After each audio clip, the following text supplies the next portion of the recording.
कैसे हैं? हम ये उम्मीद करते हैं कि आप लोग ठीक होंगे, घर पे होंगे, सुरक्षित होंगे। आज आपका नेक्स्ट सेवन लेक्चर में स्वागत है। अब ध्यान देंगे, हम यहाँ पे लिखे हैं रिप्रेजेंटेशन ऑफ एसिमेट्रिक सेंटर। इससे पहले आपको पढ़ा दिए थे centre of symmetric, plane of symmetric. अब वहाँ पे वो सुपर इम्पोज कर जाता था। अब आपको plane of symmetric, centre of symmetric पढ़ा दिए। जैसे कि हम बता दिए थे सेंटर ऑफ सिमेट्रिक जैसे कि एक सुपर इम्पोज कर जाता था, दोनों आधा आधा इक्वल हो जाता था, एक दूसरे पर सुपर इम्पोज, वहाँ सिमेट्रिक हो गया। ऐसा नहीं होगा, उसे एसिमेट्रिक बोलेंगे। जैसे हम पिछले क्लास में बताए थे कायरल सेंटर, कायरल में बोले थे कार्बन के साथ चारों बॉन्ड डिफरेंट होना चाहिए। अब इसे काट के देखेंगे क्या ये सिमेट्रिक होगा या अनसिमेट्रिक, एसिमेट्रिक होगा। तो ये एसिमेट्रिक, कायरल जितने भी होते हैं वो एसिमेट्रिक होते हैं। अब यहाँ पे ध्यान देंगे, रिप्रेजेंट करेंगे एसिमेट्रिक सेंटर में कुछ कुछ छोटा मोटा क्वेश्चन पूछा जाता है, उस पर ध्यान देंगे। पहला जो पढ़ाएंगे Fischer projection, Fischer projection FISCHER, Fischer projection. दूसरा क्वेश्चन इससे पूछा जाता है वेज डैश प्रोजेक्शन, यहाँ पे लिख लेंगे वेज डैश प्रोजेक्शन। उसके बाद ये लास्ट क्लास में, ये अभी नहीं पढ़ाएंगे, ये जब ऑप्टिकल आइसोमर लास्ट रहेगा इसको दिखा देंगे कैसे इसे लिखा जाता है। ये दोनों तरीका हम लास्ट क्लास में बताएंगे, ऑप्टिकल के लास्ट में। ये अभी डिस्कस करेंगे, इससे क्वेश्चन बहुत ज़्यादा पूछा जाता है, वेज डैश से पूछा जाता है, इसे हम क्लियर करेंगे। उसके बाद ये भी कोशिश करेंगे अगले लेक्चर में क्लियर करेंगे। अब यहाँ पे देखेंगे Fischer projection, Fischer projection in this representation asymmetric carbon atom, in this represent asymmetric carbon atom, it represent as cross, उसे लिखा जाता है, फिशर को क्रॉस से लिखा जाता है। जैसे कि कुछ एग्जाम्पल हम कर लेते हैं, जैसे कि कुछ एग्जाम्पल कर लेते हैं, कुछ आपको दे दिया, एग्जाम्पल दे दिया CH3 CHOH COOH। अब यहाँ पे ऐसे नाम दे दिया, इसका अगर नाम पूछा जाए, ये लैक्टिक एसिड है। लैक्टिक एसिड का जो फार्मूला होता है CH3 CHOH COOH। अब पूछा जाए इसे फिशर में कैसे करेंगे, जस्ट लाइक देखिए फिशर में रिप्रेजेंटेशन करना रहेगा, हम क्रॉस से लिख दिए हैं। इसे फिशर में लिखेंगे, फिशर में लिखने वक्त यही क्रॉस लगा देंगे, क्रॉस लगा दिए। अब यहाँ पे देखिए क्रॉस लिखने के बाद यहाँ पे देखेंगे, यहाँ कुछ भी नहीं तो कार्बन है, यहाँ पे कार्बन हम लिखेंगे, ऊपर में दे देंगे CH3, रोड ही लिख दिए। उसके बाद आगे आएंगे, C यहाँ पे है, C के साथ एक लिख देंगे, हम H लिख देंगे। उसके बाद H के बाद हम लिख देंगे OH लिख देंगे, और एक लिख देंगे COOH। जस्ट लाइक इसे हम फिशर में बना दिए। ये लैक्टिक एसिड, इसका कॉमन नेम पूछा जाएगा, इसका कॉमन नेम हो जाता है लैक्टिक एसिड, हो जाता है LACTIC, लैक्टिक एसिड। अब लैक्टिक एसिड को हम फिशर में कैसे कन्वर्ट किए आप लोग देख लिए, पहला एग्जाम्पल। सेकेंड एग्जाम्पल हम कर लेते हैं CH3 CHOH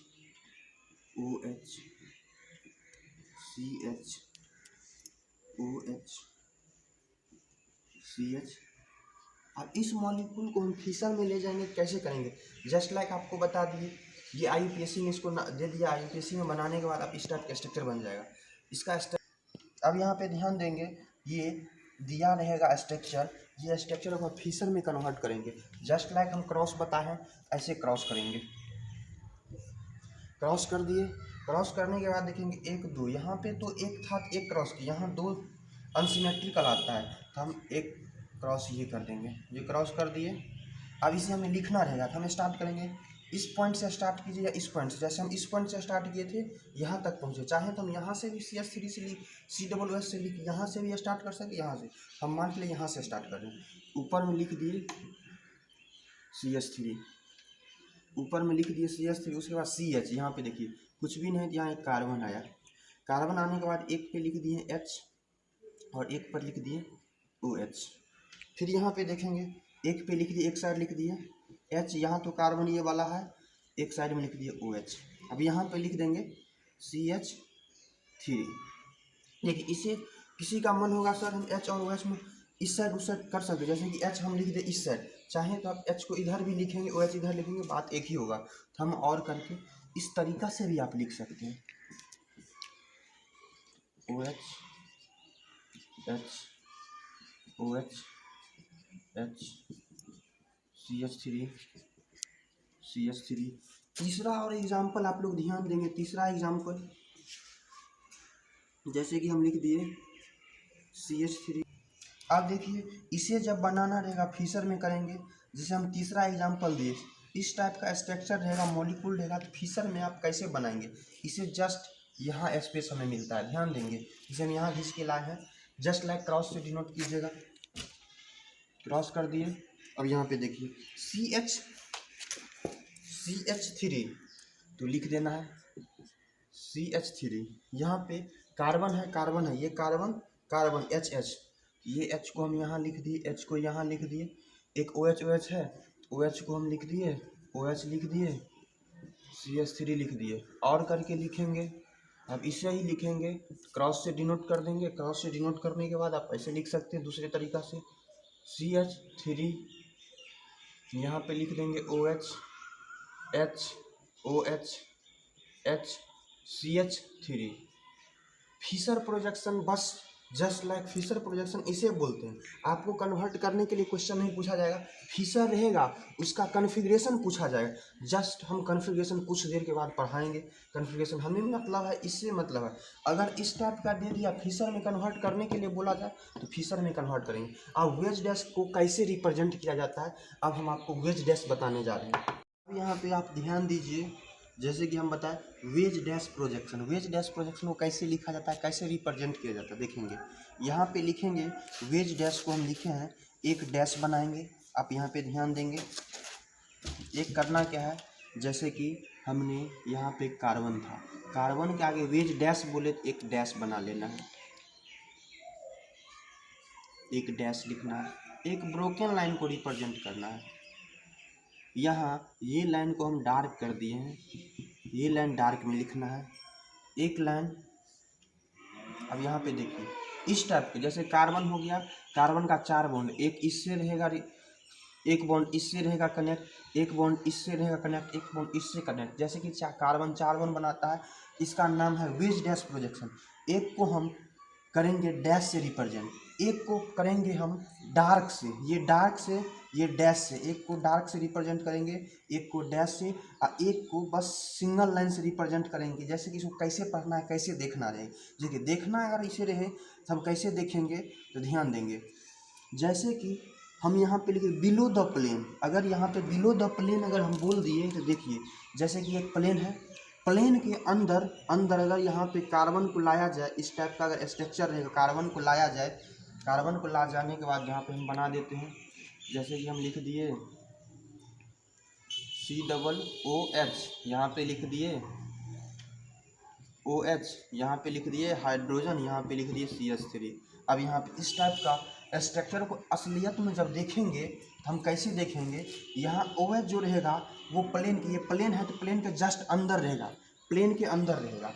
यहाँ डार्क पे COOH है, हमने लिख दिया एबव द प्लेन, मतलब एक अंदर रहेगा OH तो एक बाहर रहेगा COOH, ऐसा स्ट्रक्चर को लेंगे। और इसे हम लिख दिए इन द प्लेन, मतलब इसी प्लेन में लिखा रहेगा इस तरीका से। ये 3 डायमेंशनल स्ट्रक्चर कैसे देखेंगे वो तरीका बता दिए। ये डार्क वाले जो रहेगा वो एबव द प्लेन, वो प्लेन से बाहर रहेगा, ये इन द प्लेन, ये प्लेन के अंदर रहेगा, बिलो द प्लेन, ये प्लेन के अंदर रहेगा, ये इन द प्लेन, इसी प्लेन में रहेगा। इसी टाइप के लिखा अगर जाता है तो फिशर प्रोजेक्शन। कुछ हम एग्जाम्पल लिख देते हैं, जैसे कि हम वहाँ पे एक लैक्टिक एसिड का एग्जाम्पल दिए थे, मान के चलिए हमने एग्जाम्पल लैक्टिक एसिड का लिख रहे हैं। लैक्टिक एसिड का आप लोग को बताए थे CH3 CHOH CH3। अब इसे लिखना रहेगा, हम इसे ले जाएंगे वेज डैश प्रोजेक्शन में ले जाएंगे। कैसे लिखेंगे देखिए, जस्ट लाइक हम बना देते हैं वेज डैश प्रोजेक्शन में। करेंगे क्या, वही एक ब्रोकन लाइन लेना है, एक डार्क लाइन लेना है, और एक प्लेन ले लेना है, 2 प्लेन। और यहाँ पे देखिए जैसे कार्बन था तो हम क्या किए, देखिए यहाँ से आप स्टार्ट कर लेंगे, इस जगह से शुरुआत से स्टार्ट कीजिए। यहाँ पे COOH था लैक्टिक एसिड का, COOH, CH3, उसके बाद यहाँ कार्बन है, आप कर देंगे हाइड्रोजन COOH, यहाँ पे OH।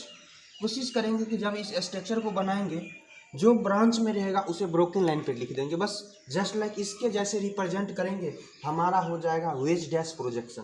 वेज डैश प्रोजेक्शन के बाद हम इस पे बात कर लेते हैं, फिशर क्वेश्चन करवा देते हैं, RS कॉन्फ़िगरेशन, उसके बाद वेज डैश पे क्वेश्चन करवाते हैं। आज का लेक्चर यहीं तक रहेगा, फिर अगले क्लास में और बताएंगे आपको, ये का चर्चा कर देंगे।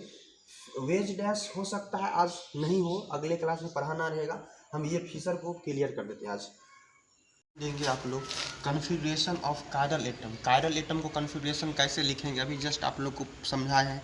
एसिमेट्रिक को हम अगर लिखेंगे कॉन्फ़िगरेशन तो कैसे लिखेंगे, कॉन्फ़िगरेशन ऑफ कायरल एटम। इसके बाद इसे हम जो बांटे हैं RS कॉन्फ़िगरेशन सिखाएंगे, उसको मुख्य तो RS को बोला जाता है एब्सोल्यूट। एक बताएंगे रिलेटिव, ये DL आपको बायोमोलिक्यूल में पढ़ाएंगे। D कैसे लिखेंगे, L कैसे लिखेंगे, ये बायोमोलिक्यूल में पढ़ाएंगे। अभी ऑप्टिकल आइसोमर में हम RS कॉन्फ़िगरेशन बताएंगे। अब यहाँ पे देखेंगे जैसे R और S कॉन्फ़िगरेशन बताए। R का मतलब, R का मीनिंग होता है रेक्टस, रेक्टस का मीन्स हुआ राइट, राइट का मीन्स हुआ क्लॉकवाइज। देखेंगे राइट, घड़ी जो घूमता है यहाँ पे ध्यान देंगे, जैसे मेरी घड़ी है देखिए टिक टिक टिक टिक घूम रही है राइट साइड में, सुई पे ध्यान दीजिएगा, राइट साइड घूम रही है तो ये होगी आपका क्लॉकवाइज। R मतलब मीनिंग हुआ रेक्टस, रेक्टस का मीनिंग राइट, राइट मतलब क्लॉकवाइज, याद रखेंगे। S का मतलब सिनिस्टर, सिनिस्टर का मतलब लेफ्ट, S का मतलब सिनिस्टर, सिनिस्टर का मतलब लेफ्ट, मतलब एंटी क्लॉक। आप देखिए S का मतलब सिनिस्टर, सिनिस्टर का मतलब left, left anti clock. Right अगर इधर क्लॉकवाइज हो रहा है तो लेफ्ट एंटी क्लॉक होगा, एंटी क्लॉक ऐसे होगा। क्लॉकवाइज की बात किया जाए तो देखिए घड़ी का सुई किधर चल रहा है, ध्यान देंगे तो इधर घूम रहा है, सुई जो इधर घूमा वो क्लॉकवाइज हुआ। और इसके जस्ट अगर इधर सुई घूमेगा, अगर घड़ी ऐसे चली इस डायरेक्शन में तो उसको क्लॉकवाइज बोला जाता है। अगर घड़ी इस डायरेक्शन में चली तो उसे एंटी क्लॉक बोला जाता है। आप लोग घड़ी देख लेंगे। ले अब यहाँ पे देखेंगे हम एक लाइन लिखे हैं, इस लाइन को पढ़ेंगे तब समझ में आएगा। ए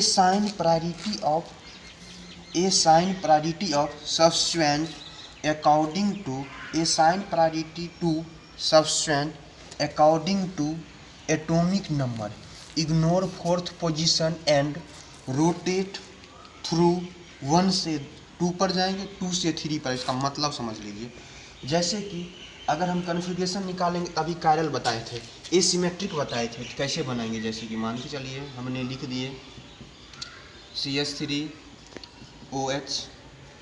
H और यहाँ पे लिख दिए क्लोरीन लिख दिए, मान के चलिए। अब यहाँ पे देखें क्या ये कायरल है, हाई कायरल, कायरल एटम है, कायरल एटम है। तब क्या करेंगे, ए साइन प्रायोरिटी टू सब्स्टिट्यूटेड, ये सब जो है सब्स्टेंट ग्रुप है, ये सब इसके साथ सब्स्टेंट ग्रुप है, सब्स्टेंट अकॉर्डिंग टू एटॉमिक नंबर। अब यहाँ पे प्रायोरिटी दे जो देंगे एटॉमिक नंबर्स देंगे, कौन फर्स्ट होगा, कौन सेकंड होगा, कौन थर्ड होगा, कौन फोर्थ होगा। 4 प्रायोरिटी डिसाइड करना है तो एटॉमिक नंबर से डिसाइड करेंगे। और इग्नोर मतलब हटा के चलेंगे फोर्थ पोजीशन हटा देंगे। उसके बाद रोटेट घुमाएंगे 1 से 2 की ओर, 2 से 3 की ओर, तब हमें कॉन्फ़िगरेशन मिल जाएगा।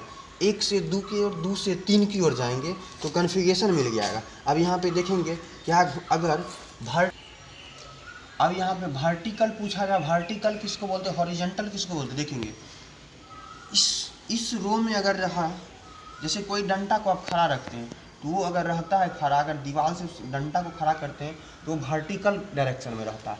हॉरिजॉन्टल की बात किया जाए तो इस टाइप का अगर डायरेक्शन रहेगा, लकीर रहे, उसे हॉरिजॉन्टल बोला जाता है।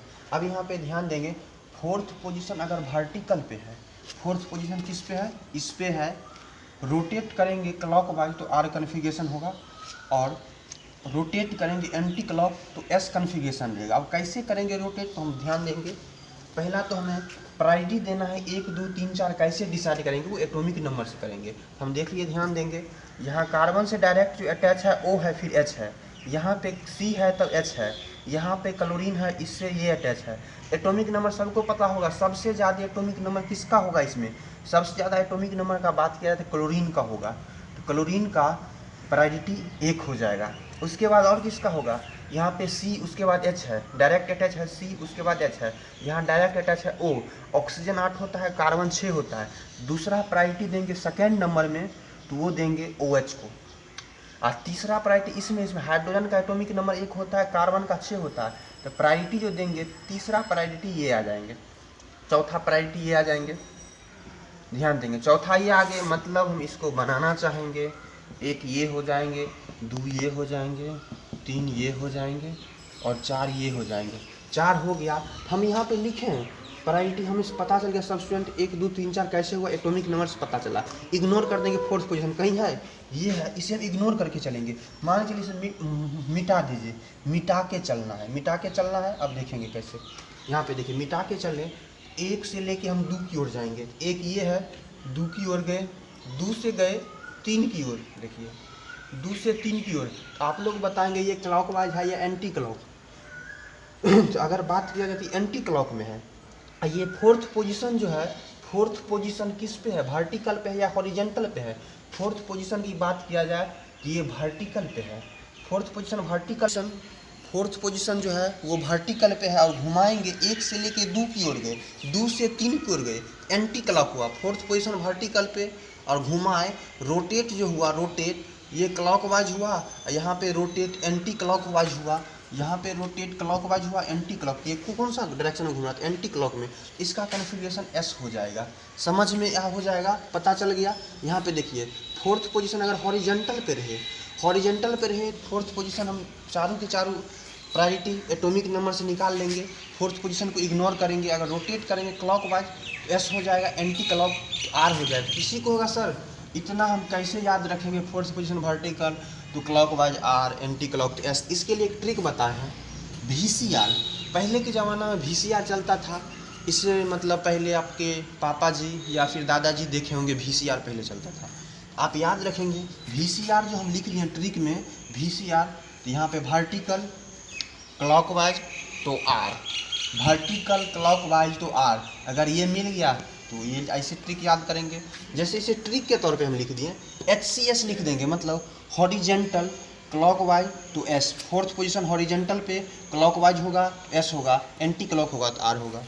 फोर्थ पोजीशन वर्टिकल पर रहे, क्लॉकवाइज रहे तो आर हो जाएगा। इस टाइप से आप याद रखेंगे। फिर से हम एक छोटा सा मतलब छोटे टाइम में, कम से कम टाइम में आपको रिवाइज करवा देते हैं। देखिए यहाँ से बात किया जाए, हम इसका प्रायोरिटी ढूंढेंगे, एटॉमिक नंबर से ढूंढेंगे।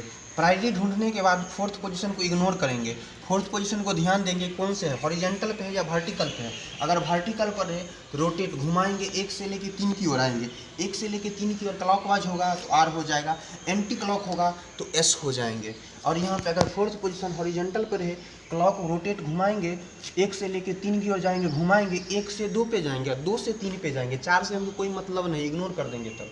तो अगर रोटेट क्लॉकवाइज एस हो जाएगा, एंटी क्लॉक आर होगा।